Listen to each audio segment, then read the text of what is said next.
Welcome in. Welcome in. If you are here, you are not a jabroni and you are not a Rudy Poo candy ass. Thank you for being here. And we are joined by the referee, Billy J, That's and me. the cowboy with the voice that could melt hard steel and moisten Good evening, ladies and the gentlemen. grippiest of Cuban sandwiches. No. Cowboy Paul Vines. What do you what the Cowboys got Okay. some Yale stuff on, like he went to Yale or something here. What's going on with this?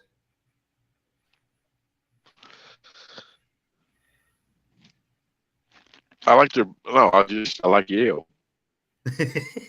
You like to yell? No, I like the school. Yeah, I know. I'm poking at you. And Ivy League play good sports. Plus, it's cold down here, and run the heater. It's gonna be loud, so we'll tough it out for this show. Yeah. So, welcome in, guys. It is a Veterans Day weekend, and without our veterans, we would not be able to do these kind of things. And we appreciate our servicemen and servicewomen and their great and various sacrifices. Dylan, the Sarge, being one of those. He's trying to get his bachelor's degree done as well as do these things and maintain what he has to do with the Air Force. So that is why he's not here tonight, because he is studying for his finals. So by all means, he needs to focus on that, and that's understandable. But we welcome everyone that is here. We got a room full, and Mr. Timmy Ray the King, first one in. He was here well ahead of the opening bell. Good job. Miss Meg from Meg's Fun Time, GOAT of all moderators. We also have Miss Najuma Brown, Ford Man Raid. Welcome in, and we appreciate Ford Man for sharing us out prior to this. And the referee Billy J was putting himself over on his Facebook page, and he shared us out too. We appreciate that. Who better than referee Billy J? R-E. Well, somebody's got to think highly of him. Welcome in, Kenny, the Ford Man, stationed in North Kakalaki right now, from the home of Brother Scott. Miss Ashley Ratliff, welcome in.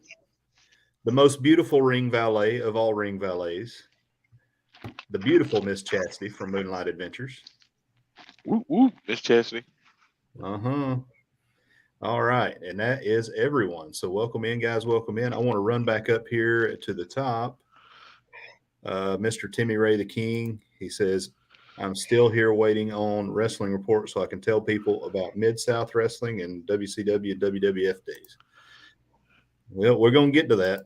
We're going to talk about some current stuff right now. I heard that Jeff Jarrett is supposed to return. Yeah, he did, and we are going to talk about that today. We definitely are. So, first thing, everybody looks at Billy J for some reason, and they're like, this guy's a jabroni. He's a mark. There's no way he was ever anything in the wrestling business. So I'm going to show you. I've got some proof. I have some proof. So here we go. This is the referee, Billy J, in the flesh, doing the deal. Giving credit to Midnight Guthrie here. So y'all go over and subscribe to him. You can see that I have not done so yet down in the corner there, but I will. I will not like this because – no, I'm kidding. All right, so here we go. Let's see what the Billy J's got here. Is that your walkout music? No, it's not mine. I should have walkout music though. Look at that Be guy. pomp and circumstance. Look at that guy. He should be an enforcer for somebody, not a referee.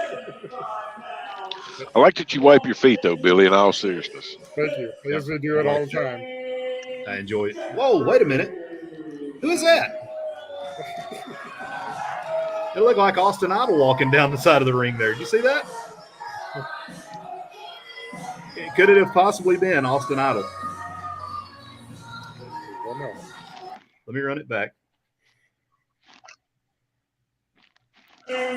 Is that Austin Idol? No. That's the Austin Idol you get from Wish.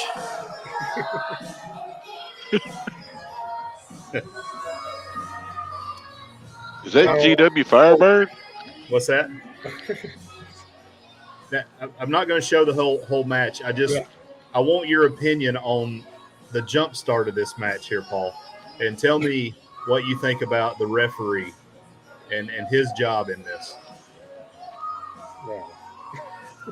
Oh Lord, this guy is worse than a young buckaroo. Let me provide some context. So this is a wrestling show for Impact Pro Wrestling in Iowa. In the ring is the James Jeffries, or we call him Double J. And he has his manager with him, which I can't remember what his name is. But, yeah. Looks a lot like you, Billy. Yeah, pudgy, a shorter, older version of me. You'll get there. You'll get there one day, Billy. Yeah, it's all downhill, you know. In more ways than one, everything goes down. Wait a minute. Let me put. That's not what I meant to say. I just look at Paul. I know it's all downhill. You can smell this place from Nebraska, Minnesota, Wisconsin. This place smells like. He's right. He's right.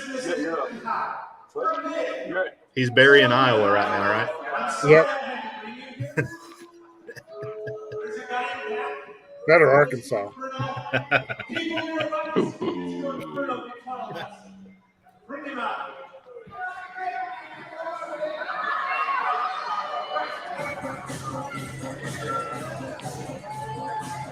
The very controversial Disco Inferno, who one of our guests has heat with, by the way. Oh. Not, but Adrian Thomas has heat with the Disco Inferno. Okay. Well, I just sent this to you because it's Disco Inferno's birthday today. And Mr. James Jeffries posted on his Facebook this video. That's why I shared it with you, but I saw it today. You know, Disco is not a bad worker.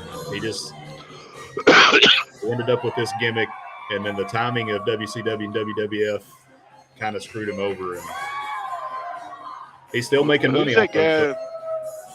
That wrestler is supposed to be look like an anorexic young buck or something. Who is that? Oh, look, who rings the bell? That's what I'm saying. Why would you ring the bell there? I don't know. Billy J should go to AEW, allowing that kind of hot start. Come on, man! You can't just go straight to the bell. Billy. How much did he pay you? What? So I didn't watch the entire match. So at the end, is there some kind of heel payoff to the referee here? Or? No, not in this match. So you'll have to watch the rest of this and like and subscribe to Midnight Guthrie to get the ending. But, you know, let me know in the chat how you feel about how the referee handled this situation. I probably did. Well, it looks like you should have just been able to, shouldn't have done a 10 count, just thumped him off the guy is all you had to do. 3 times that little guy's size. You know, Billy looks like he could beat the crap out of both of them. I could. Definitely. Yeah. I could. Look at Billy looking at that little feller. He's like, little boy. Like I mean, that dude, so the rope is at that guy's chest and the rope is at Billy J's waist. Yeah. Okay. I'm not saying small guys can't be tough, but come on, Billy. That guy, yeah. I mean, when he sent it, I thought he was reffing ladies wrestling. I mean, so did that little feller go over much? Oh yeah, he's way over. Really? In this match, he's playing a heel, but most times it's a face. And, Really? yeah, he's a great guy. So in and out of the ring. Okay. Can I answer Timmy Ray's question? No. Yeah, you can. All right, here's Timmy There Ray. was no half owner of Mid-South. Cowboy Bill Watts was owner 100%. The Smith you're referring to is Mr. Grizzly Smith. Great big old guy. Was the father of Jake the Snake Roberts, Sam Houston, and Rockin' Robin, I do believe, was their sister. Rockin' He was Robin. the booker for Mid-South, but he was never owner. Bill Watts would never take on a part owner. Never. Thank you, Miss Meg. Thank you. All right, so let's jump into this here. So the crown jewel has happened. First match out of the gate was Brock versus Lashley. I have to say, I think there were a few ways that the outcome could have came out of this without burying either guy. This was one of them, but I didn't see this one happening. Yes, sir. And I think it buried Brock a little bit. It definitely didn't bury Bobby. Bobby looked good here. Yes, sir. Billy, what's your take? Well, I'm surprised that it was the opening match. But yeah, it's probably a good way because you definitely want to get Bobby over. You don't, because Brock is probably eventually going to be on his way out at some point. And so Yeah. might as well try to get Bobby over as much as you can. So I think they did this was a good finish to this match. And I did so, and it feeds into, if you watched Raw this week, what the continuing storyline with him is going to be, which one of the stupidest Money in the Bank cash-ins ever occurred with Austin Theory, and then Bobby just tore everybody up, which was really awesome. That's what I want to see out of Bobby Lashley right there, just being a beast, just being a straight up beast. I mean, right now he is the beast of all beasts, in my opinion. I mean, they're almost and Braun, the heck with those guys. But give me some more Lashley and give me some more Brock face to face. I wouldn't mind seeing Lashley and Reigns after a build-up, and maybe that's what they're doing. Maybe they're going to give them a good build-up. But I watched more WWE this week than I've watched in a while. The Raw product is pretty much garbage. That is hard to watch. That's a long show, and it is hard to watch. I don't know how y'all feel about that, but SmackDown was pretty doggone good. Yeah. I mean, Raw had its moments, but,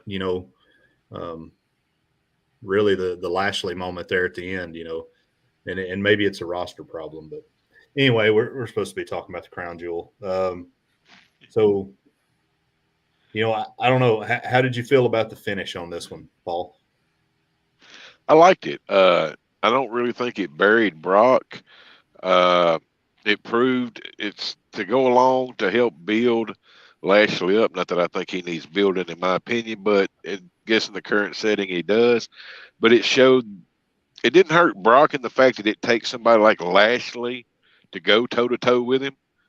And it puts Lashley over is pretty much the way it ended, puts him over as Brock's equal. Yeah. And I think, they probably are, I mean, really, really close to equal. How would you feel about it? I thought about this.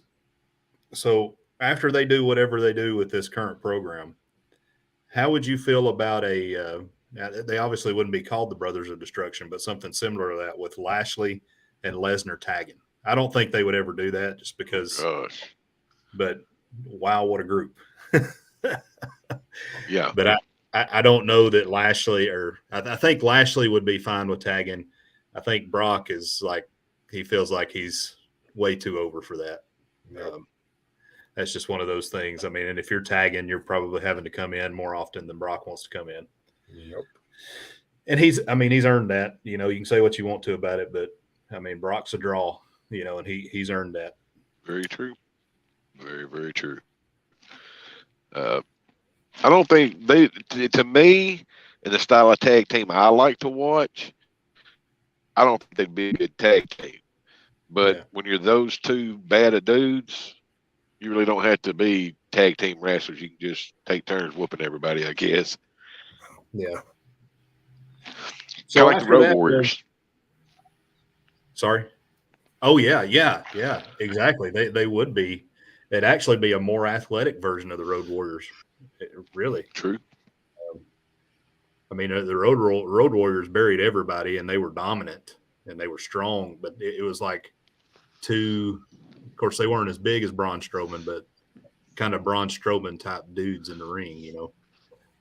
But they had better skills, and then you had to work better.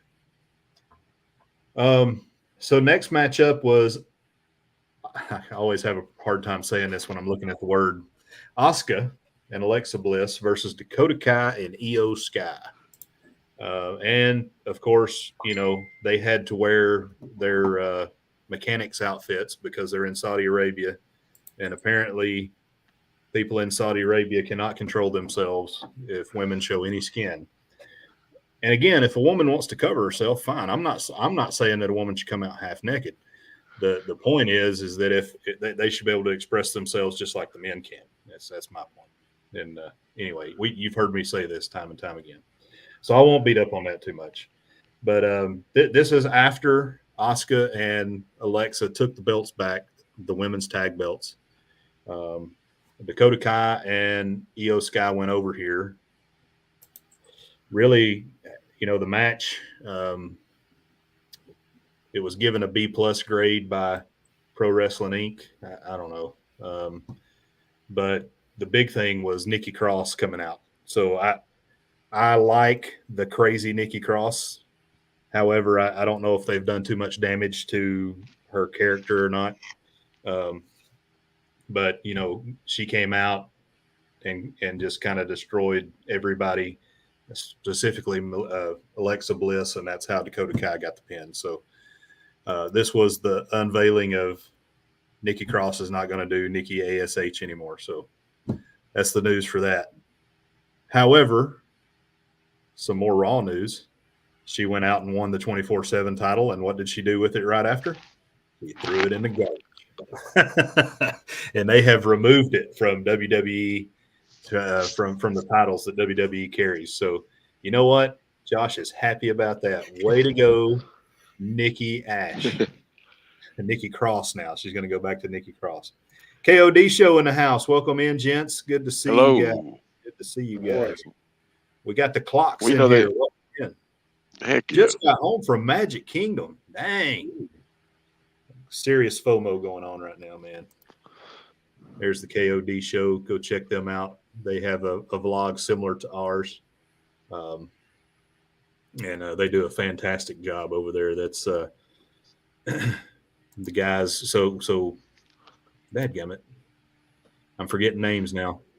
Siobhan's husband. You know, they threw Parker's on the go. Big fit when Medusa threw a belt in the trash. Yeah, but I'm glad they. That was a more prestigious title, though. Yeah, that was not the. And it was on a different show. Yeah, that was not the 24/7 garbage title. Worst title ever. Anyway, go over there and check out the KOD show. They have a great vlog. They do a fantastic job. Timmy Ray, great tag team match was the Four Horsemen versus the Freebirds with Michael P.S. Hayes. Yeah, I agree, but it was no tag match like this tag match between Dakota Kai, Io Sky, and Alexa Bliss and Asuka. No, I'm kidding. I'm being very, very facetious. So this match was good. The next one up, you had Karrion Kross and Drew McIntyre. Put them in a cage. Ooh. Try and eliminate Scarlett from the outside. These guys been going back and forth. Pretty good program. I thought it's been a pretty good program. The only flaw I saw in the whole match was when Karrion Kross, who's supposed to be this badass heel, tries to escape the cage right away. That always bothers me for some reason. If you're the heel and you're bent on tearing somebody up, like, yes, you want to win, but why do you want to escape? I want to inflict pain. But that always bothers me, but maybe it's just me. I would probably. He's a coward heel. Well, that's true. Yep. And I wouldn't want to be in the cage with Drew McIntyre either. That's a big dude. Oh no. What in the world did Scarlett have on her? Or Scarlett, yeah, Scarlett. What did she have on her face? What was that? She looked like something out of Mad Max. She had spikes coming out of her eyebrows. That's weird. Yeah, I have no idea. She was. But they I couldn't believe they allowed that over there. Yeah, she was probably the most risque out of all of them. Well, and you know, I don't know if y'all knew this or not. I was listening to the Paul Cornette. I'm having a rough night remembering names. Thank you. The Jim Cornette podcast today, and there was a terrorist threat prior to this event. I had no idea. But you know, they were thinking about locking everybody down. I mean, it was validated and verified by the Saudi Arabian government, and they had increased security. But not that had anything to do with Scarlet Spikes, but they had a very big spot in this where McIntyre went off the top of the cage and superplexed Karrion Kross, and it looked amazing. But I went back and I watched it a couple times, and they did a great job taking care of each other and setting the bump up here on this, because they really didn't superplex from much higher than you would normally superplex from, but it looked dangerous and amazing. They did a great job there. And I don't know, you know, so there was a lot of Western chants going on, like holy shit and stuff like that. I think that might have been being pumped in there. I just, if I had to guess. Hey, welcome in, Germs Bow. Hope I said that right. Good to have you in. Welcome in. But yeah, so I mean, this was a good match. I thought the ending was kind of flat, but it was the expected ending. They really need to work on Scarlett and how she interferes. It comes across to me every time she's tried to interfere as a little disconjointed and not very smooth. I don't know. What do y'all think?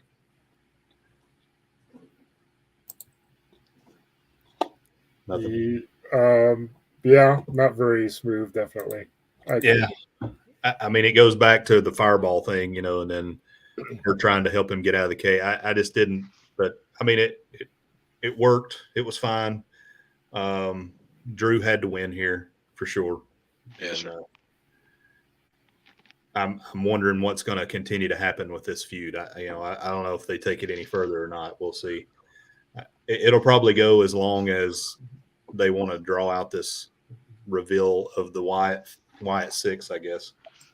So it was next a good match, and yeah, it was solid. I mean, the ending wasn't a complete dud, but the cage gives you just so many more options on a very dramatic ending, if you will. Yeah, they could have dug a little deeper in the box on that one. Yeah, I mean, especially when you've got, you know, two people that are hell bent on strangling each other. Exactly. But you know, I like the superplex. The superplex spot was nice, and I like anywhere where you can show the athleticism of the big man Drew, because he is more athletic than a man that size should be. Next was the OC versus the Judgment Day. So, you know, I watched this really hard because I really wanted to dislike the OC. I'm really not a fan of Big LG. But you know, one of the things I noticed about him is, since they have him on contract, they need to take him and show some of these younger guys how to run the ropes. Because Big Luke Gallows, he is not afraid of the ropes. If there's one thing, I mean, he bends them suckers out. That's the way they're supposed to look. Bend the ropes out and make it look good. That was a big observation for me, just trying to find things to get on the OC with. But kind of a funny, cool spot was the hairdo of Rhea Ripley. So she was kind of throwing it in the face of Beth Phoenix. And she said she did that in honor of our fallen hero, Beth Phoenix, which I thought was kind of funny and cool.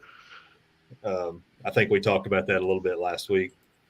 So when Michael Cole was kind of hyping this thing up, did you notice that he said Bullet Club? So New Japan could be filing a lawsuit. We'll see. But Dominic, this is a good spot for Dominic. I think with Miss Rhea being in charge here of him, and then Rhea playing her parts as she does. I think all of it is good stuff. But Judgment Day goes over. It was a mid-card match. It was a solid mid-card match. Anything y'all saw as high spots that I missed there? Not really. Yeah. No, not really. I still don't like Dominic. I prefer him out. But. Yeah, it's so weird. I don't know. I mean, we want to talk about some nepotism, man. That's that dude needs to be relegated to whatever is below NXT for many years. Let's see here. Let's clean up some stuff here in the chat. Timmy Ray says, I can tell you all, I think some of the old wrestlers, yeah, you're right. And we'll get to Jeff Jarrett here in a minute and what his role is going to be in AEW. But, yeah, he needs to spend less time in the ring and more time coaching. Good question here. Who do you guys think has a brighter future, Dominic Mysterio or Hook? I can tell you right now, Hook.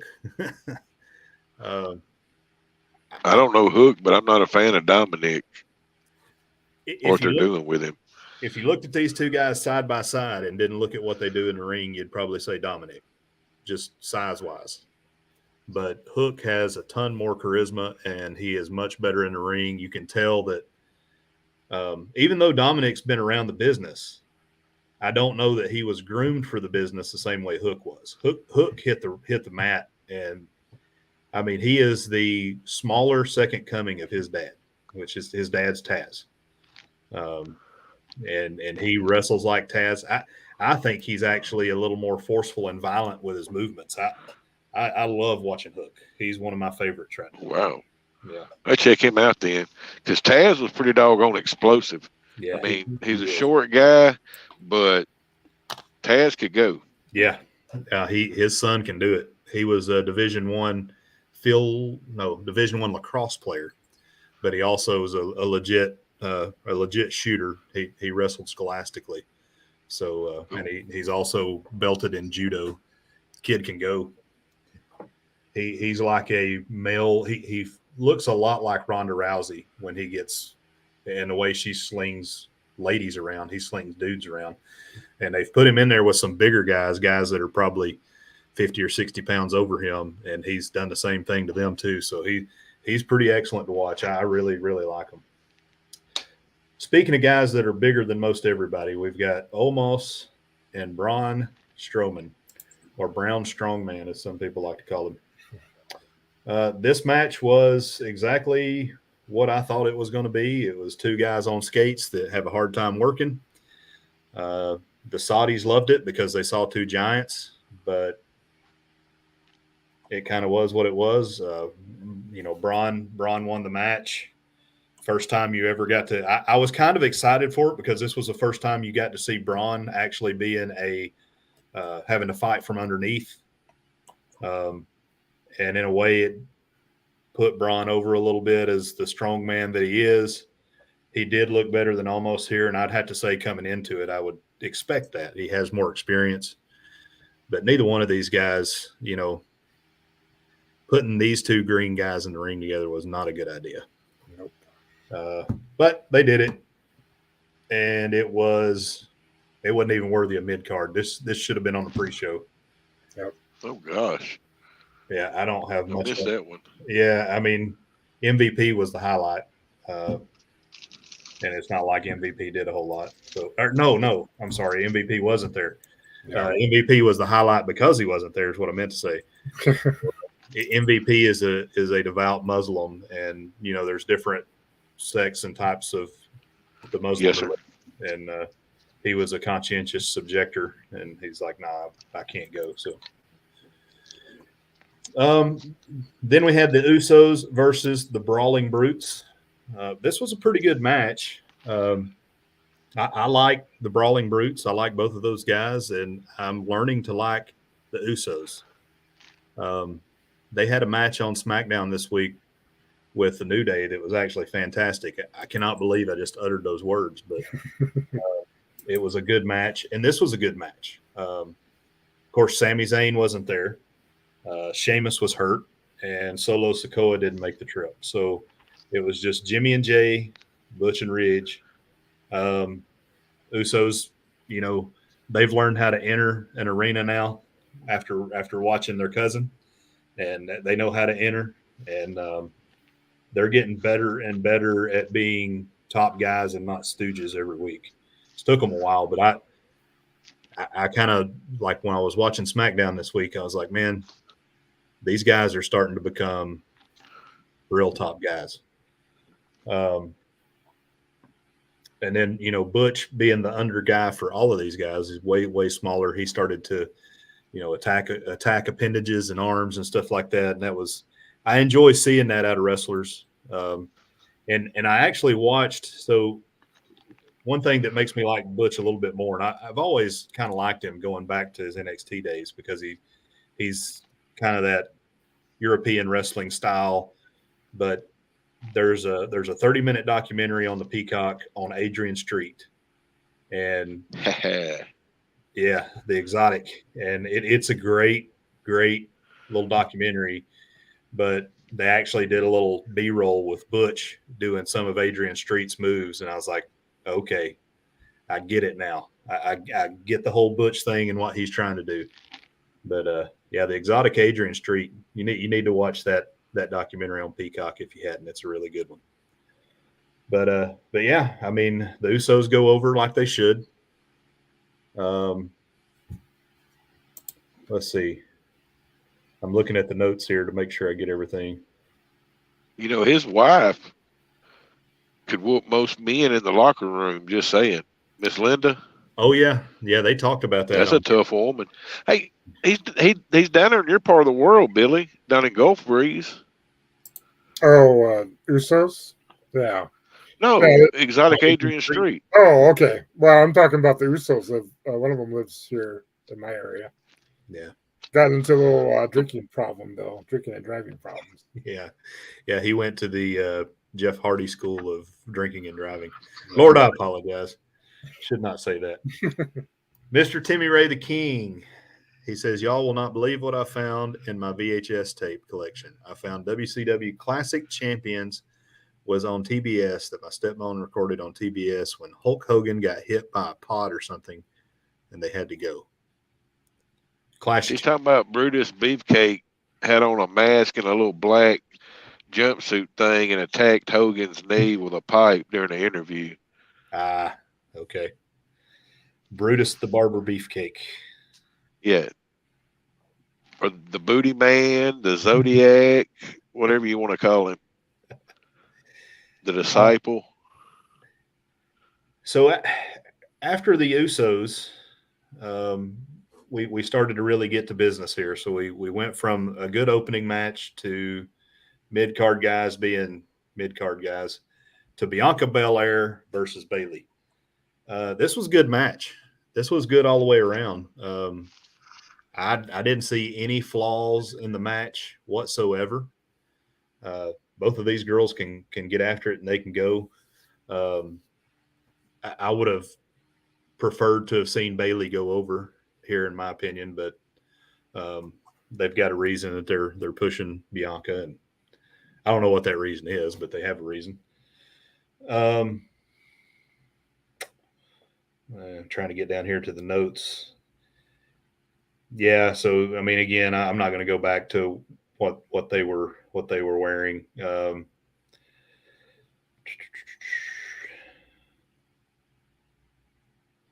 So one of the stooges for Bayley brought down a kendo stick and then at some point wound up in a golf cart and tried to hit Bianca Belair with it.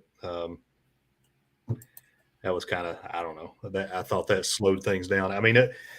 you don't need the outside stuff when these two wrestlers are as good as they are. Mhm. And they're in the top 5 of all women's wrestlers, and you do that. But anyway, so that was that, and Bianca went over. Is there anything that you guys want to point out there before we get to the main event? No. Not really. Roman Reigns versus Logan Paul. This was the best match of the night. Going into it, you couldn't have convinced me that they were going to put on a better show than Lesnar and Lashley, but they did. They put on a heck of a match. Logan Paul can legit wrestle, and the charisma of the Paul brothers is, whether you like them or not, you can't deny that they have good charisma and that they add to a match. And I thought it was good the way they put Reigns over, that he survived that one lucky punch. Paul Heyman. Did Paul, hang on a second. Yeah. And then, the way Paul is always just with his facials and just, oh Lord, he hit it, and it just adds to everything that Roman does, that Paul can't believe this is happening. And, but yeah, I mean, it was a good match, and Logan Paul took him down, which I thought was just outstanding. I didn't expect Logan Paul to do any kind of wrestling whatsoever, but he did score a takedown. But what did you guys think? I'll let you guys comment on the finish. See what you think of the finish. It was a well choreographed match. So for Logan, he did pretty good. Not Logan, I mean, I meant Logan. Yeah. Anyways, I thought it was kind of cool when he had a phone and he was jumping off the rope onto the table with the phone. I actually saw footage from that phone just a few hours ago, so that was kind of cool to see that view of things. But I like the match. It was the best match of the night, I thought, definitely, and it was good. I think WWE is doing a good job of trying to incorporate pop culture, which they've always tried to do. But they did it a little bit with Austin Theory and taking the selfie with AJ Styles and Lashley, and then they incorporated it here, which I thought. So that was a gimmick for Austin Theory. This was a little bit of realism for Paul, because Paul is a YouTube guy, so of course he's vlogging. So hey, hashtag creator in the ring, baby. But he holds his phone and does his frog splash. I thought it was a nice touch. Paul, I know you're more an old school leaning kind of guy. How'd you feel about that? 125% impressed.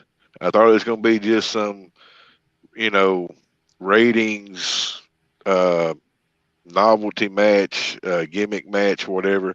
I was pleasantly surprised by it. Really was. It was an enjoyable match. Logan Paul really, I figured, like I said, it's just going to be novelty or whatever, but it was good. He takes it absolutely serious. Good. Yes, sir. That's what I was worried about. Yeah. But most of these celebrity guys don't. And, but he doesn't see himself. So he's a celebrity, but he doesn't see himself as a celebrity wrestler. He sees this as a new career for him. And, that apparently that's not just lip service, judging by what he's actually doing in the ring, that he does care and that he's putting the work in. So I like that. I think that's good for him. I think, that's going to allow people to get behind him. And one thing that the WWE has struggled with is getting the younger folks, and having a YouTube personality, TikTok personality, all the way back to the Vines, that's going to help them if they can keep putting him in good spots. But how are they going to keep him over while he's still green? They're going to have to feed him under talent and let him win some matches. Mm-hmm. But are they going to be patient enough to do that? Or are they just going to throw him into main event stuff and he's going to go beat people that nobody believes he should be ready to beat yet. That'll ruin it. They just sent him down to NXT. Yeah, I agree. I think that'd be a perfect place for him. And there's a couple of, guys that were boxers in their previous life in NXT, like, that he could go with, like the guy that was messing around with AJ Styles there for a while. I keep wanting to say Ridge Holland, but it's not Ridge Holland. He was a Golden Gloves, UK Golden Gloves boxer. But anyway, I agree with you. They need to send him down. But will they? I mean, if he's going to be serious, that's cool. I mean, look at DDP. He became a multiple-time world heavyweight champion. But before that, when he first, he was a manager for years. A heel manager, and everybody thought it was a joke when he said he wanted to become a wrestler. But he worked his tail off and became a top-notch, quality professional wrestler. Yeah. So if Logan Paul's going to put the time and effort into it, I wish him nothing but the best with it. Yeah, I mean, everything from what you hear, and believe what you want to believe that shows up on blogs and stuff like that. But everything you read points in the direction of he is taking this serious, and he wants to pursue this as a career. So again, I'm with you. More power to him. I don't know how long he's going to last, because he actually got injured in this match. He suffered a torn ACL and MCL. Yep. So I don't know if he'll be around. That style is hard to maintain, and that's what they say about Darby Allin in AEW is, he's definitely got something, but how long is he going to be able to make it? Yep. So Grayson Waller, that's who I was trying to think of. Grayson Waller. So he was a boxer as well, boxer brawler type guy. All right. Let's see. So Timmy Ray, he's asking, whatever happened to Parker, the manager of Vader and Jeff Jarrett back in the day? My dad would like to know. This man was a WCW manager of Vader and Jeff Jarrett. He retired. He's a Tennessee wrestling legend. He was in with the Welches and them in Tennessee back in the day. He spent a lot of time in East Tennessee, and then went over there as a manager. Then he worked in Smoky. Well, before he went to WCW, he worked in Smoky Mountain for Jim Cornette. I mean, he's retired. He does a YouTube channel where he does story time stuff and all that. And I think he's on the Memphis Wrestling group on Facebook, if I'm not mistaken. His name's like Ron Welch or something like that. Jim Cornette was talking about the lineage of Tennessee wrestling and why he loved Tennessee wrestling so much. And didn't realize this, but I mean, the lineage. So the Jarretts were trained by, I believe it was the Welches, right? And then yes, sir. The Welches were trained by the Carneys that did this stuff back in the day. So Tennessee has a lineage all the way up into the 90s of promoters who were trained by the original professional wrestlers. And he said that always intrigued because they tried to maintain kayfabe longer than anybody. Yes, sir. And Nick Goulas too, as well. Yep, Nick Goulas, Chattanooga. Yes, sir. All right, so let's get into the ugliness that was AEW Dynamite and AEW Rampage this week. So we saw FTR and the Acclaimed versus the Guns and Swerve in Our Glory. This was not terrible, but there was a lot going on, as there always is with four-way matches. And this really, I guess this wasn't a four-way. This was a four-man tag. So, yeah, I mean, just a lot going on. I would have much rather seen, and I think they did this so they can build to this, but I would have much rather seen the Acclaim versus FTR or FTR versus the Guns or something like that. I'm over Swerve in Our Glory. They need to split that up. I like Swerve by himself. Keith Lee is, I'll give him two tricks. He's a two-trick pony. But But yeah, that Swerve in Our Glory stuff, I'm over it. The Acclaimed are awesome. I can watch the Acclaim all day. I mean, even without the gimmick stuff, they're good. They are solid. And the Guns, they worked good in this too. It really stuck out to me that Swerve in Our Glory is not that good as a tag team. Did you guys get to watch any of this? I watched a little bit of it, and I agree completely. I like FTR as a tag team, definitely, and the Acclaim is good too, but I agree. Swerve in Our Glory, not so much. Hey, they jump-started the match in a way that you would love, though. I mean, Billy came in and hit him from the back, and then they just went ahead and rung the bell. Billy was already doing modern wrestling, and he didn't even know it back in 2014. You go, Billy. He's an innovator. That's true, and a captain. So well, we had a dusty finish. I guess that can be the Billy J start. The Billy J start. Can somebody tell me what a world title eliminator match is? I haven't the slightest idea. I know what it is, but if you didn't know, and somebody said, "Oh man, he's going up for a world title eliminator match," so my first thought would be if you lose, you're eliminated from getting a world title. That's not really what it means. It's kind of what it means. It's another one of these tournaments. So it's a world title eliminator tournament. The first match was Eddie Kingston and Ethan Page. I'm not over on either one of these guys right now. I was kind of liking some Eddie Kingston for a while, but as soon as somebody gets in these silly New Japan, not all Japan, New Japan slap fight things in the middle of the ring, I automatically start going, it's hard for me to watch. Because how many times have you been in a fight, Paul, where you've said, "Hey, hit me right here, and then I'm going to hit you right back"? Like, come on, man. None that I can remember. No, just so. I mean, it was what it was. Bleacher Report gave the match a C+.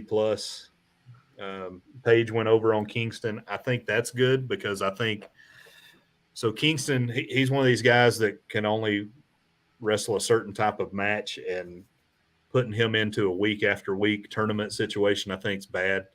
I think Ethan Page can actually work if he can stop the silliness. I liked him a lot better when he was a tag team with Josh Alexander, known as the North in Impact. He was good there. Yes, sir. As a single, So, I mean, it was what it was. I'm not going to stay on that unless y'all have something y'all want to talk about with it. I'm good. And then we've got Wardlow versus Arya Davari, who is the, what does he call himself? Something breaker. Anyway, he's fell into money. His mom and dad gave him money, Arya Davari, and he tried to pay off Wardlow. He said, I'll buy the belt from you. It was just so cheesy, so WCW on the way out. Bleacher Report gave it a D. I agree. Like seeing Wardlow be Wardlow and crush people. This was stupid. He offered to pay him off, and he offered to give him his butler Jeeves. So this had Vince Russo written all over it. But the good thing is Powerhouse Hobbs came out and started a program with Wardlow, which I am excited to see. I think that's going to be good. I think that could be a younger version of Lashley and Lesnar. So, how do you guys feel about the match? Was what it was. It was a Davari getting squashed, Wardlow going over. But it was not a good match. But on a personal note, I know Arya Davari and his brother Sean Davari. They're both from the Midwest, so I've roughed a few of their matches. But this is not a good good match.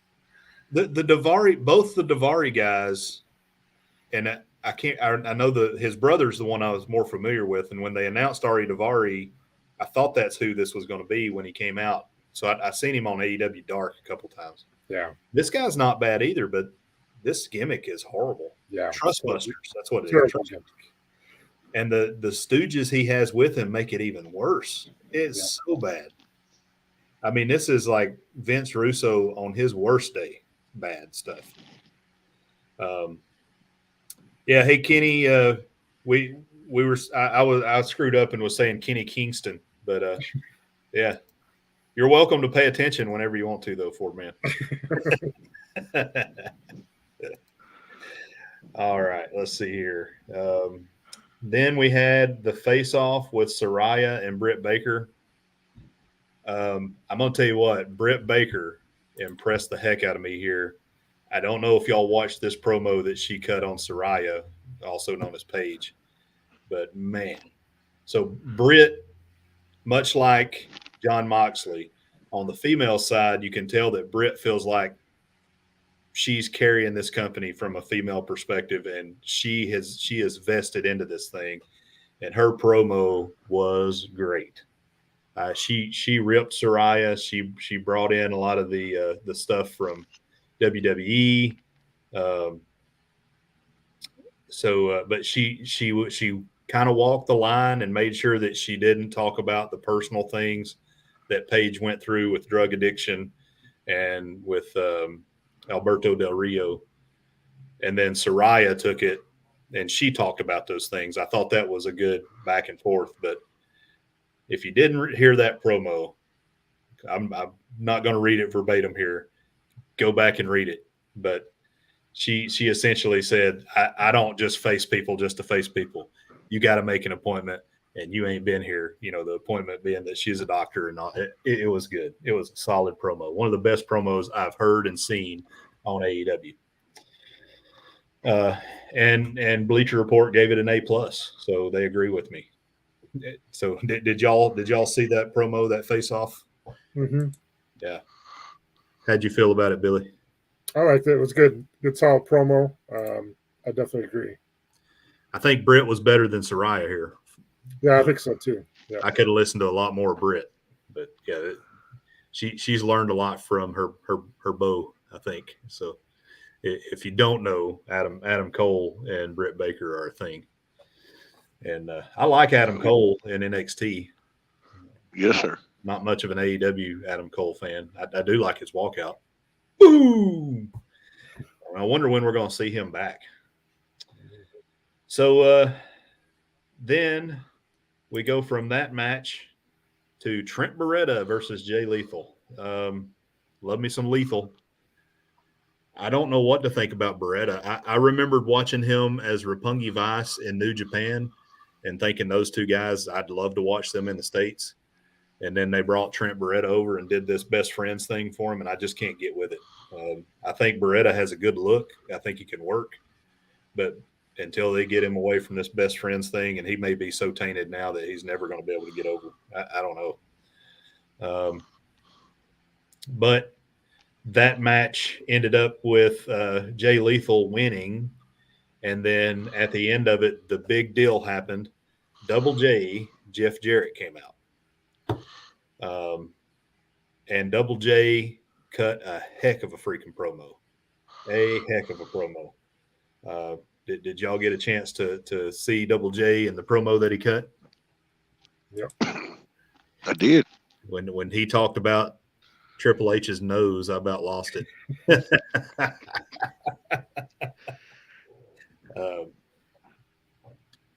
I'm not happy.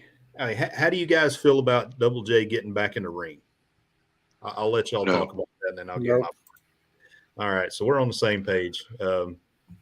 And Brian Last said something today on Wrestling News that I hadn't even thought of, but he's like, what's the first thing you think of when you see Double J? TNA. So you're automatically, even though TNA was good when Double J was on top and was booking, you still look at it as a failing company, you know. And then, you know, for some reason, some people they just don't like Double J. I don't know what it is. I think he's a good worker. I think he has a great mind for the business. I think he could do a ton of good for AEW, but putting him on TV is probably not the right move, unless he's a manager or, you know, some sort of authority figure. Exactly. Yeah. And, you know, but he's going to, within 2 weeks of him being on TV, he's going to be on their pay-per-view at Full Gear. Oh, there's Billy J's Pussycat. Yeah, she snuck into my studio. You only have one kitty? Yeah, Yeah. that's Chloe. Chloe. Whoa. Put that away, sir. Put that away. I can't control my pussy cat. Nobody wants to see that. Put that away. But the other thing we found out too, I forgot to mention, is that Saraya is 100% cleared. Does she look like 30 pounds smaller than she did in WWE to you guys? Looks that way to me. I mean, I could be wrong. Not that she looks malnourished. It's just she didn't look like she had any kind of muscle tone. Just an observation.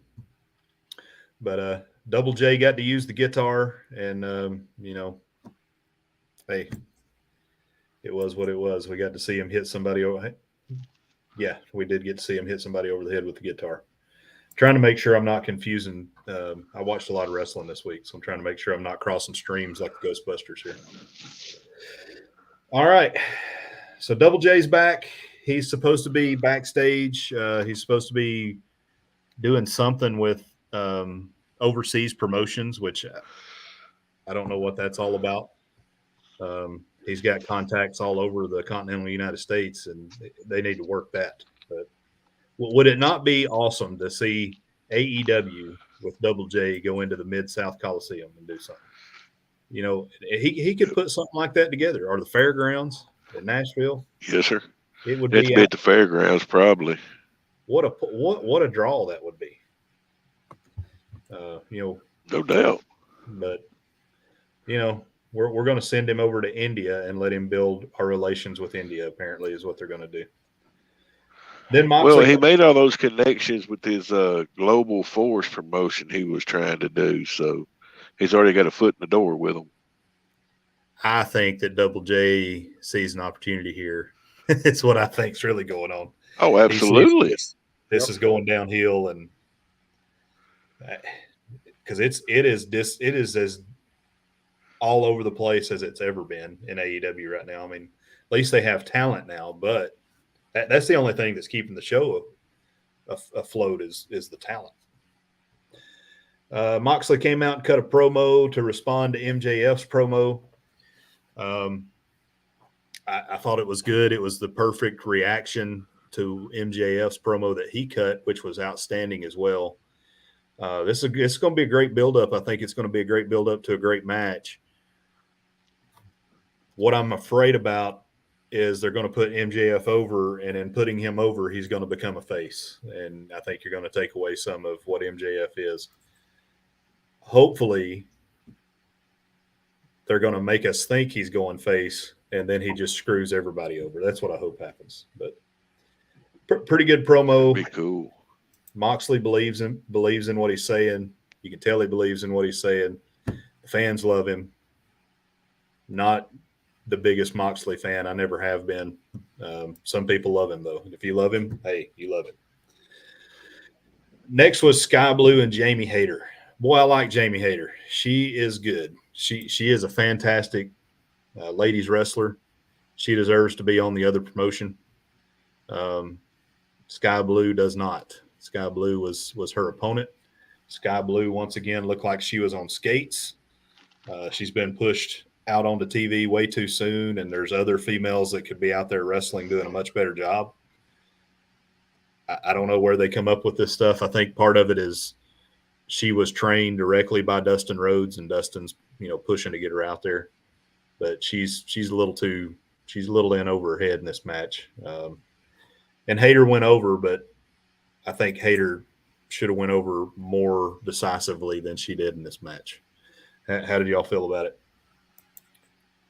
I skipped over it, so I can't really comment on it. I don't blame you, and I didn't pay that much attention. I think the match went way too long. Hayter should have squashed her early. And then one of the things that happened in between matches was there was a backstage incident between Lance Arthur and Ricky Starks. I don't know what they're doing there. I don't understand it. I know they're trying to play on the fact that Ricky Starks has this head injury, and Lance Archer is this big crazy guy. But I mean, who gives a crap about Lance Archer? I don't know. I don't know what they're doing with the booking on the show. It's so hard to comment on this stuff because I have no idea what they're doing. Timmy Ray, I was thinking about this. Why do y'all put some of the wrestlers on here and tell everybody about their story like the $1 Million Man? Y'all know that WWE Hall of Famer Ted is a pastor now. Yeah, he's a pastor with some tax troubles. Yep. Yeah. He's got some problems. And then he goes back, says, y'all know Jeff Hardy was a drug person at one time. He was on drugs real bad, and it's this past year he got arrested. Yep, he got arrested for DWI again.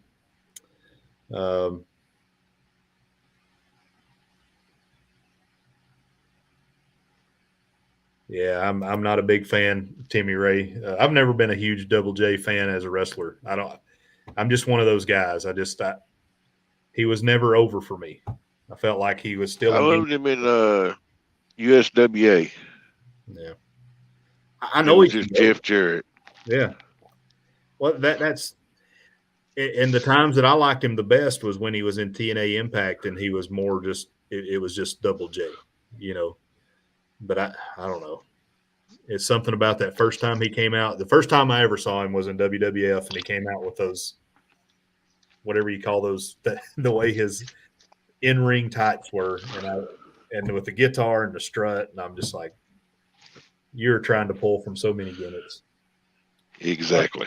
I wanted to comment on Timmy Ray about the $1 Million Man, Ted DiBiase. I did meet him a couple times, but I have reffed his son, Mike and Ted DiBiase. I reffed one of their first tag team matches together ever. They just got out of training school, and so I know them a little bit, but yeah, he does have tax troubles, that's for sure. DiBiase could have been, and not that he wasn't one of the greatest of all time, but I mean, he's the greatest of all time as far as WWE is concerned because of more of his managerial work than his in-ring work. Yep. But you know, I've went back and watched a lot of his work in Mid-South and Memphis, and excellent. Yeah, he was as good as Flair ever was. So the final match, and we won't go through the card of Rampage, but we'll finish out Dynamite here. We had a best 2 out of 3 falls for Danielson and Sammy Guevara. I liked this for both guys. I thought it made Guevara look like a formidable opponent, and it got Danielson back to his more tough guy, shooter, stiff kind of wrestling ways, which that's what I want to see out of Bryan Danielson. It looked like he went hard way with his head getting busted open on that, and that worries me a little bit with Danielson, knowing that he has a history of head injuries. But it looked like he came through. Quick question: how do y'all feel about the Spanish Fly? The move, the Spanish Fly. It's fine. I hate it. Yeah, I hate that move. I mean, what sane human being is going to let anybody do that to him? Well, and who takes the bump on that move? Can you tell me who takes the bump on that move? If you're looking at it, who's taking the bump? You don't. It should be the other. You should be the one. It should be the person. If you're giving the move, it should be you. But, that's the problem. I hate the freaking move. You can do it safely. Oh, you can do it safely, but even when it's stupid. It's basically a suplex off the top rope. It's like the head palm shoot off. If somebody grabs you, Billy, by the arm and the back of the head and tries to push you into a wall, is it going to work? Well, probably not. No. All you got to do is this. Now, if they push you in the small of the back, you're probably going to go into the wall. Stupid. Anyway, sorry. Sammy's young. He needs to learn. So Sammy did his 630 splash off the top, and Danielson got his knees up. That looked like it killed both of them.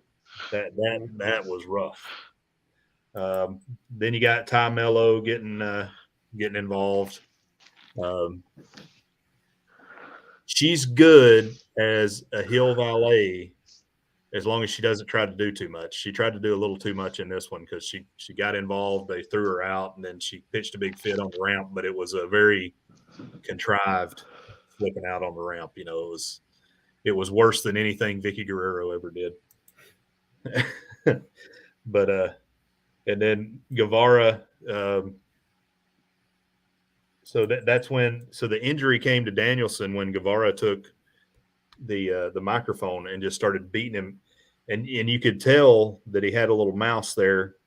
And I mean, that's something that they had to agree to before they came out. You know, I don't understand why Danielson is doing those kind of things.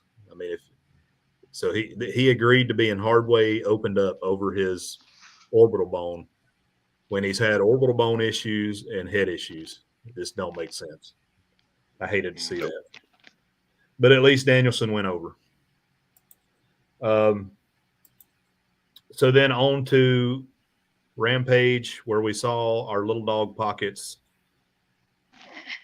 I cannot stand seeing this guy on TV, but here he is. He's getting the leadoff spot for the worst show that AEW puts out. They're hemorrhaging viewers on this show right and left, and you put Pockets up there.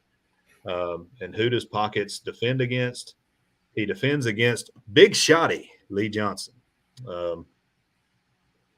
So as much as I hate Orange Cassidy, he's your champion. And so if he's your champion, why are you going to put him in there with Big Shotty Lee Johnson, who hadn't been on TV or beat anybody, and let the match go? It makes no friggin' sense.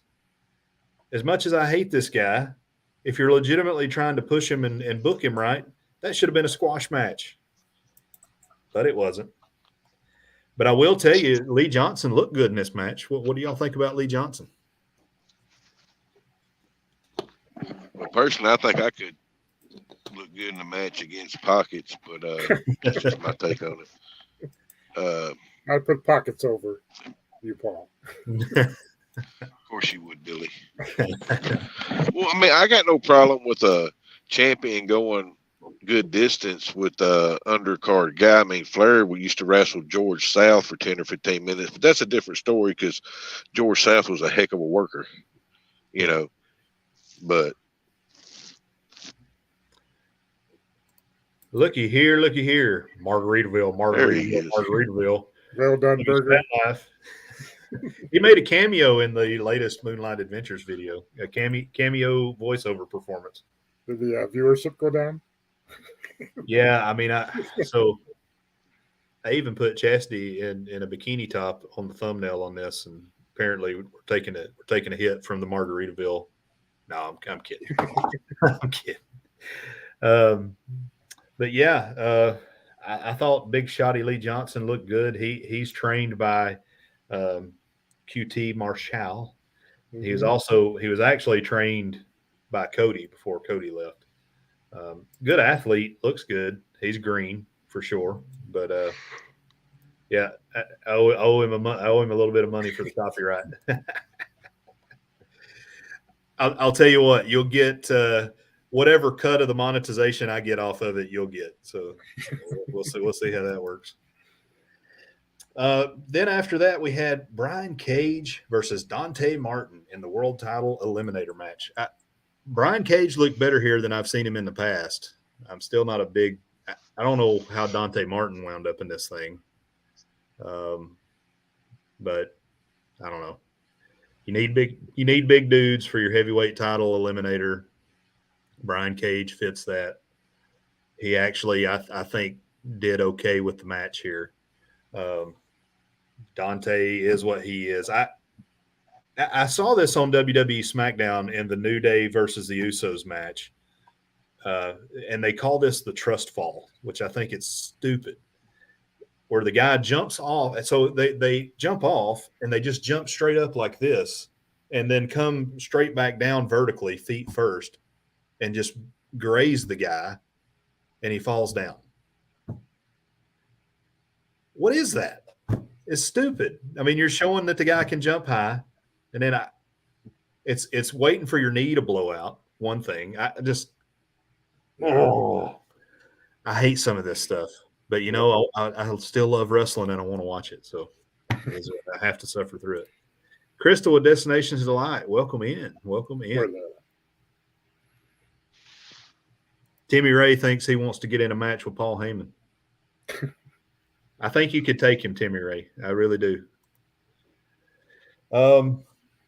Then the match between that, I can't remember if Nyla Rose came out next or Jungle Boy, but anyway, Nyla Rose came out. It was what it was. It was a squash against the under girl, and then the fight back and forth with Jade Cargill. The best thing I saw on this whole TV, though, was the world title eliminator match between Bandito and Roosh. I've said before I like Roosh. I think I like Bandito better than I like Roosh. That guy can go. He's strong. He reminds me of Jericho, Lionheart Jericho.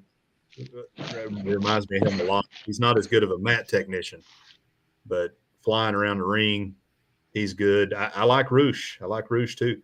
I'd rather see one of these two guys with the All Atlantic Championship than freshly squeezed orange pockets. He sells a lot of T-shirts, apparently. So there's that. It's all about the merch. It's all about the merch. But that was Rampage. You can see I'm very excited. Best match of the week, though, for me was the New Day versus the Usos. They had something legitimately on the line. Yep. It was real. So, the New Day wanted to block the Usos from being the longest reigning undisputed WWE tag champs because the New Day holds that, or did hold that. So there was something on the line. It was a good match, and there was no real outside interference on this thing. They had a little bit of, they went through all their big moves, and nobody could pin anybody. The Usos came out with the, we the ones. All that was great. And after they went through their entire moveset, nobody could win. They had a slobber knocker there in the middle of the ring, which I didn't mind too much because this was not, we're just trading blows. This was, we're trading blows, but we're in a real fight. And it didn't go too long, It wasn't the Japan style of slobber knocker in the middle of the ring. And the Usos ended up going over after a long match. I mean, I think this went through 4 commercial breaks, if I remember right. Yeah. And I like the way it ended after the Usos went over, and they just they were looking into the camera, looking for, the gratification from the tribal chief. I love it. I think that Roman and Heyman have brought so much to this entire group of wrestlers. I want to watch WWE wrestling just for the Usos and Roman Reigns and Paul Heyman right now. So how did y'all feel about that match if you watched it? I know Billy did. Paul, did you get a chance to watch that match? Yeah, I saw the highlights of it. Yeah. It was good. It felt like pro wrestling. Yes, sir. It did. It felt like pro wrestling. How do you feel about the Usi thing? Have you watched that? It is so awesome. I mean, I love. So he's just not feeling that Usi, tribal chief. And then Paul came with it on SmackDown, and you could tell they were all breaking. Every one of them were breaking when Paul hit them with it. I love what they got going right now. It's unfortunate that they don't have a deep enough roster to give them some real matches. Yeah. They'll get there, though. I think they'll get there. looks like they're building up for a Brawling Brutes versus the Usos program, which could be good if done right. But I think the Brawling Brutes need to probably bring on Imperium with them or something like that. I mean, that's something that you could see, hey, we're all European, bring in you Imperium. But could they coexist? Probably not, because Gunther wants to be in charge. All right, let's jump back into the chat here. Look up Mike's rookie. Yeah, that one. Wow. Yeah, I saw that. Yeah, Ricky the Dragon Steamboat. So Steamboat has actually been promoting a couple of, he's put out some shorts and stuff on YouTube. I think Crockett Promotions is putting something out where he's supposed to do a match, and yeah, his son's being trained by George South. And I want to comment on George South. I've been in the ring with George South. He came and did a wrestling show at a church in Iowa, and so it was the first time I ever had to referee a wrestling show at a church. But so it was interesting. Yeah, George South was different guy. He's a different guy. He's a big Christian. Yeah, he leaves Bible tracts around everywhere he wrestles, and from what I understand, the latter parts of his career, if you ever see him in the ring, he wears Jesus tights now. So Jim Cornette said he said I was at a show with George South wrestling in a church gym, George South with Jesus across the butt of his tights while he was blading himself in the church. Yeah. You can't make that kind of stuff up. Nope. But I can't put Steamboat over because he's a Vols fan. Just can't do it. Can't do it. Go Dogs. Timmy Ray has another question. He says, whatever happened to little people wrestling like back in the day? So they on the big promotions, they kind of shied away from it, but there's still micro wrestling. You can find it all over the place. Yep. You talking about midgets? Yeah, midgets. Yep. Vertically challenged. Oh, I used to love to watch me a good midget over the bottom rope battle royal. That was fun stuff. Over the bottom rope. I've roughed a few vertically challenged matches. Little people. Yeah. Little persons. Yep. People, vertically challenged. So they had one out at the Armory, and I was going to try to go with my youngest son because it was in the Armory in the town that he goes to school in, but ended up having to go out on travel. But they were doing an extreme micro wrestling championship show. Side note, one show I reffed, they had one of the vertically challenged people, and after the show, he set up bowling pins and a bowling alley, and you pay like $10 or $15, and he greased himself up with baby oil, and then you could throw him down the bowling alley thing into the pins. I don't know. I can't make this stuff up. Oh gosh. So I've got something I want to talk to y'all about next week that I saw an advertisement for that looked pretty cool. It's some kind of extreme fighting, like it's a show. It's a 3-ring circus of wrestling and MMA, and I'll send it to you guys. We'll talk about it next week. It looks interesting. Timmy Ray the King, do you remember the Mid-South Wrestling match between Mr. Cox and Dick Murdoch? I don't. Resident Mid-South Wrestling expert Paul, he says no. Meg's Fun Time, I have a question for the referee. Why didn't you wear your captain's hat in the ring? Well, I can't wear a captain's hat in the ring. I can't wear any hat in the ring. It's just not done. Probably need to. Yeah, I definitely need to. Oh, hey, I got a haircut. I got one haircut. I know, that's what I was going to say. If you got this much haircut off of you. Of course, I'm not showing y'all what's going on. I'll be looking like Billy J soon. Yep. So I'll make fun while I can make fun. Yeah, I wonder. Yeah. So Billy, was that part of the? So there's the Jesus, the Christian wrestling stuff that's going on. Was that part of that, or was it just? I don't know. I just was asked to referee this show. Yeah. They just came through, and it was weird. And it was funny. It was at a church that was 10 minutes from my house. Yeah. So transportation is easy there, but it was just weird. And then after that, they held like a sermon thing after that, and I bet it was the Wrestlers for Christ thing. And they had a bunch of kids that are trying to get into it, involved and stuff. So, George South is great with the kids. Meg says she loves the commitment to his faith. When we get you up here, Timmy Ray, we'll let you talk about it for sure. All right. Well, that is it. That's all I had for this week. Anything y'all want to talk about wrestling wise from this week? Yeah, unless I'm a week off.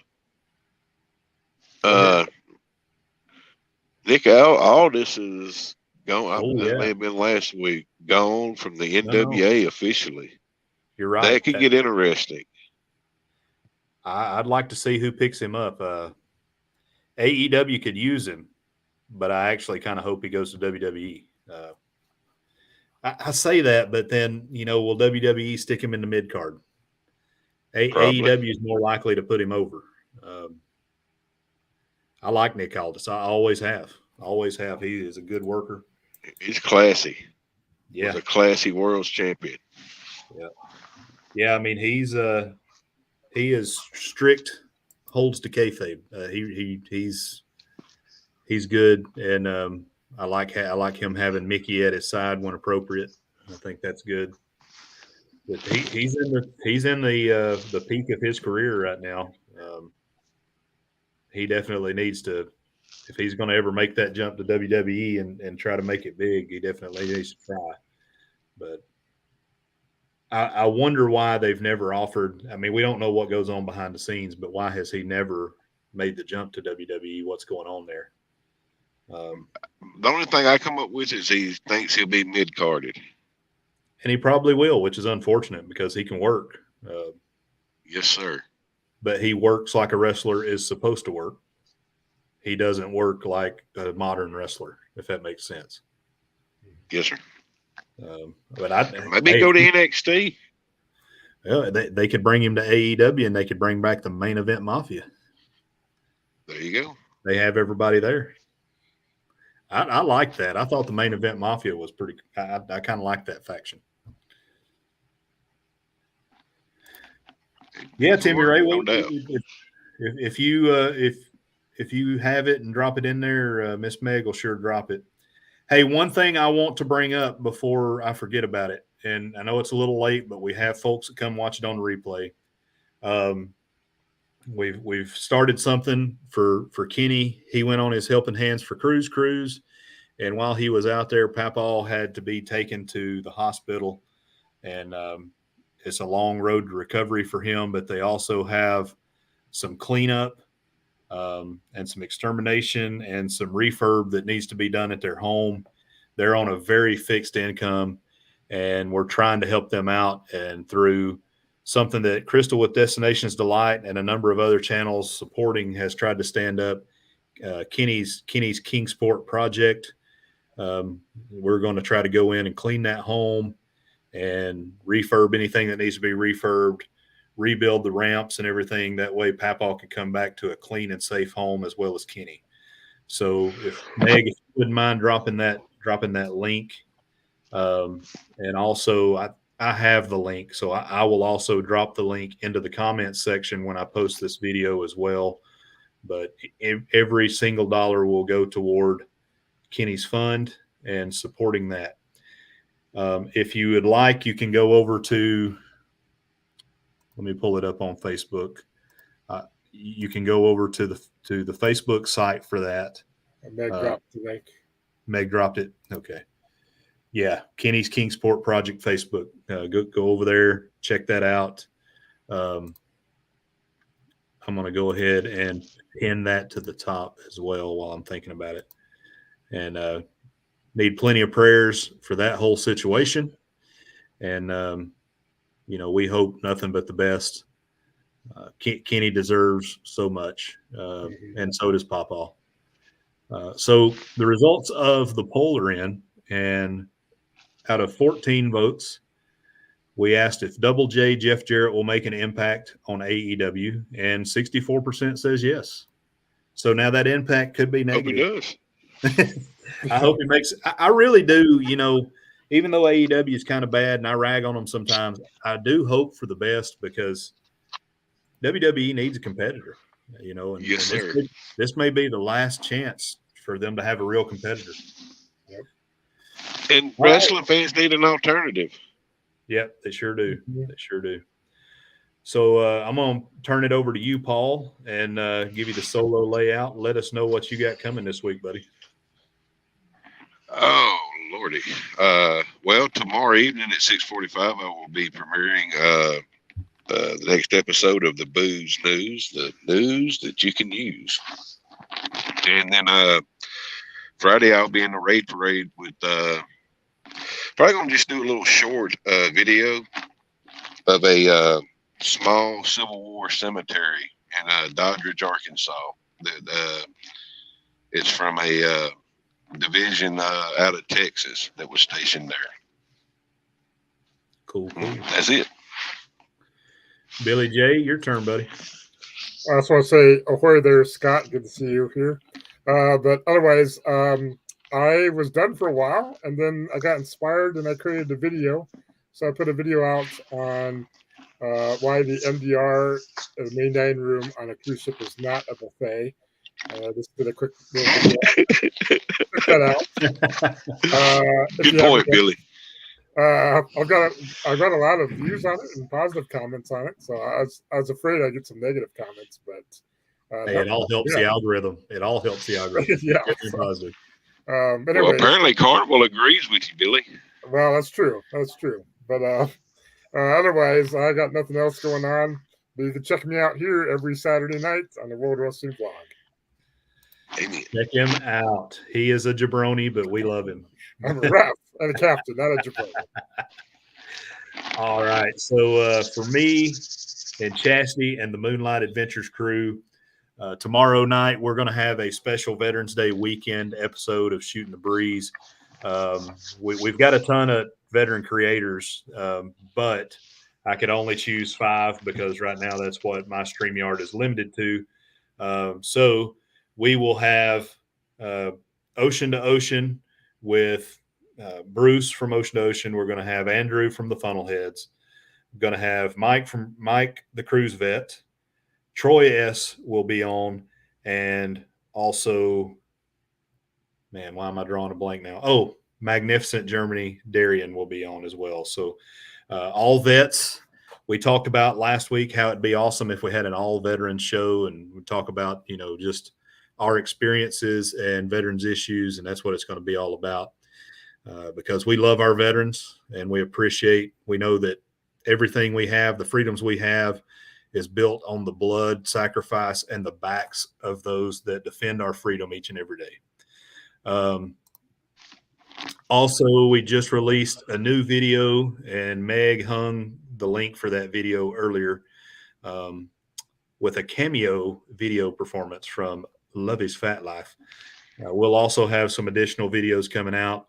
Again, John Bourbon will be off this coming week.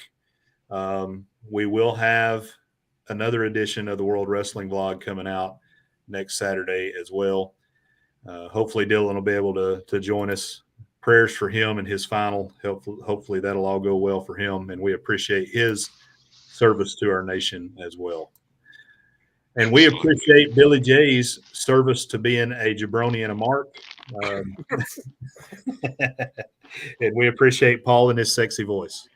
No. Paul, sexy voice finds. Thank you very much. Oh, gosh. All right. We appreciate each and every one of you for coming in here and checking us out and hanging around. If you two gentlemen would hang around real quick so we can talk to you all about, or so Paul and I can talk to you, Billy, about the Kenny thing. Okay. But we appreciate you guys. Have a good weekend, what's left of it. World Wrestling Vlog out.